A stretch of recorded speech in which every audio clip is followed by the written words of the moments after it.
watching Serve Robotics. Company was spun off from Uber in 2021, specializes in developing advanced AI-powered sidewalk delivery robots. Yesterday, it announced a partnership with Wing to expand its delivery with drones. We want to hear all about this. You can check it out, Serve Robotics. Ali Kashani, co-founder, CEO at Serve Robotics. Thank you for being with us. So I want to hear more about the latest partnership, but people have to understand these robots have made tens of thousands of deliveries for Uber Eats and 7-Eleven. Am I right? Absolutely. We've been in Los Angeles for a couple of years now, and we have been delivering for hundreds of different restaurants. Tens of thousands of households have got their food in our robots over the last few years.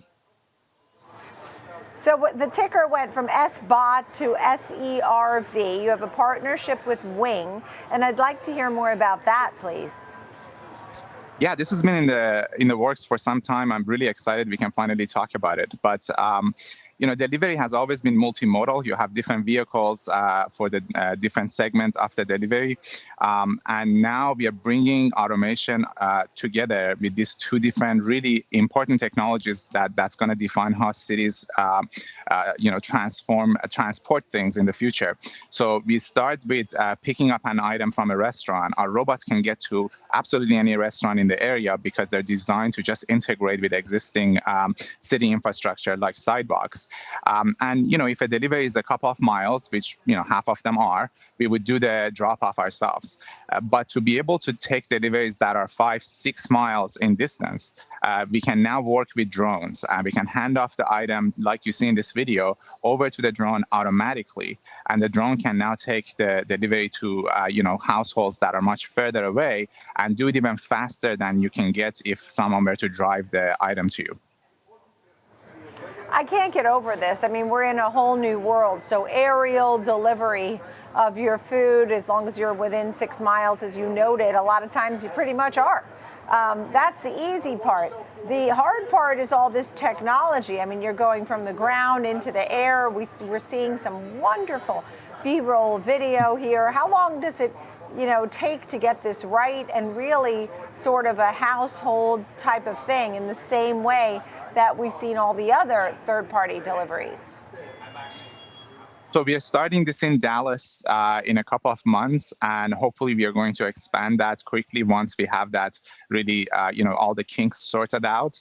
That we are also expanding our fleet to 2,000 robots across the country. We're going to have multiple cities launched next year. So it's really just a matter of time at this point. I think this is like the early days of e-commerce. Everybody had questions. Today, everybody buys everything online. So you give it enough years, and you're going to see these robots and drones working together everywhere. And remember that this is really good because it's removing cars off the street. It means less congestion, less emissions, also less accidents. So pedestrians, bikers, everybody would be safer, and you reduce the cost of delivery for the merchants, for the customers. It's really all around better for society. I like that 1, 2, 3 punch. The first one was actually my next question, and that was about the sustainability, the carbon emissions. And I know the robots actually had low carbon emissions, and so you are sort of addressing that. We're in the same boat here, right? Less carbon emissions, or is the aerial part of it different? Is there more there? I mean... It's extremely efficient. If you think about the fact that the way we do things today is, as we like to say, it makes no sense to use a 2-ton car to move a 2-pound burrito. All the energy is used to move that car, and then you're stuck in traffic, and you have to deal with the red lights, the grid network. With robots, you move that into the sidewalk. You're using a much smaller vehicle that's much more appropriate for the size of the vehicle. And the same thing is true for drones. They can do something that a car could take half an hour to do. They can do it in minutes. And they fly a straight line. They're much smaller in size. They don't need to carry 2 tons of weight.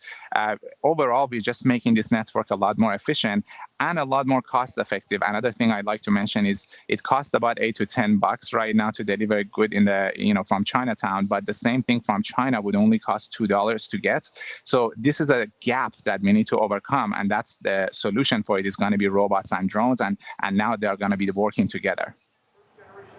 So I do wonder about the balance sheet, profitability, and if you need further cash injections over the next few years to continue to grow this.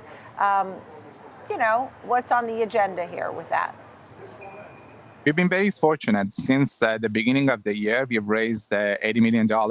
This gives us enough cash to launch our 2,000 robots next year. And with the 2,000 robots, we can actually reach profitability. Of course, if there are opportunities to grow even faster, or you never know what other opportunities show up. But if that's the case, we'll look at that. But right now, we don't actually need additional cash to raise to get to our 2,000 deployment.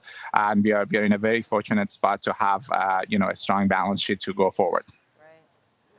Postmates is a strategic partner as well. Postmates being a wholly owned subsidiary of Uber, right? They're also, I guess, a strategic partner with all of this. My last question to you is a really simple one: is how do you stop the jerks on the street who interfere, or somebody who has their own drone and says, this will be fun, let me see what I can do here? I mean, how do you get this to work so well when there are so many folks out who like to just be a menace? I imagine when post boxes were first introduced and you were asked to leave your mail in there, people had the same reaction. But now you don't even look at them twice when you pass by. We are seeing something similar in Los Angeles, where when we first introduced the robots, they got a lot of attention. Today, probably what would surprise you the most when you are walking down Hollywood and see a robot is the fact that nobody is looking at them. They're just a normal part of life. Our completion of delivery, the rate at which we complete deliveries, is actually much higher than human deliveries already today. And that factors in everything that could go wrong, which includes vandalism. It includes, infrastructure issues, technology issues, anything you can or cannot think of is in there. And we are completing like 99.8, 99.9% of deliveries. That's almost an order of magnitude better than humans. So it's really not an issue. I answer this question more often than it happens. And once people get used to stuff, it just becomes second nature. Yeah, good. I'm glad to hear it. I'm very glad to hear it, because people want their delivery, they want their food and such. Thank you so much, Ali Kashani. Great to see you. Co-founder, CEO at Serve Robotics. Wishing you continued success. Thank you. Thank you for having me.